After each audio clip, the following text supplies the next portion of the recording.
Welcome inside Legacy Arena, where it is the eve before the conference championships for both the men's and the women's side, and we have quite an interesting situation going on. But first, let's take a step back and see how we got to where we are now. The first game of the day was a matchup between the UTEP Miners and the Old Dominion Monarchs. Jenny Sims continues to put up phenomenal numbers, recording yet another double-double with 21 points and 10 rebounds. Yeah, Sims 21 and 10, another impressive performance. She's been consistent all year long.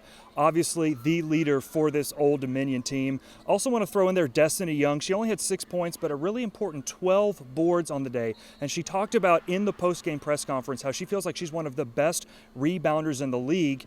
Clearly made the case for that. 47-36, the rebound differential. The next matchup of the day was the Middle Tennessee taking on Marshall, and the Blue Raider offense was just too much to handle for the Thundering Herd, and Middle Tennessee came away with the win. Yeah, Alex Johnson, 22 points. She was huge. She's been huge all season for the Lady Raiders. As far as Marshall's concerned, they were just out of gas. They were 1 for 15 from 3.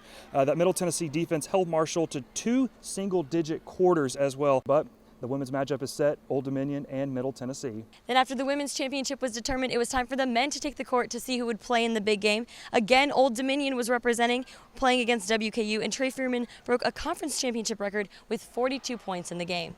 Yeah, just a great performance from Trey Freeman. 34 of those 42 points all came in the second half. Also want to mention Aaron Baycoat. He had a very important 18 points. Freeman said after the game that Baycoat really carried the team, especially in the first half of play. Old Dominion out-rebounded WKU 38-22. Brandon Stith, a big part of that. 13 rebounds on the day, 14 points, another double-double for him. Then for the second men's game of the day, it was like we were seeing double because Middle Tennessee was taking on Marshall yet again, but this time on the men's side. It was a low-scoring first half, but the Blue Raiders were able to maintain the lead and come away with the win. Yeah, 61-60 was the second half scoring alone. Some final scores wind up that way. Everybody got hot. Jaquan Raymond finished with 20 points on the day, Perrin Buford with 18, Reggie Upshaw in there with 17. This is a really tough team to defend. This year, they're in a great situation. They're going in, again, playing a very tough Old Dominion team. We're going to have 2 very good matchups on both the men's and the women's side. Definitely looking forward to tomorrow night and tomorrow afternoon.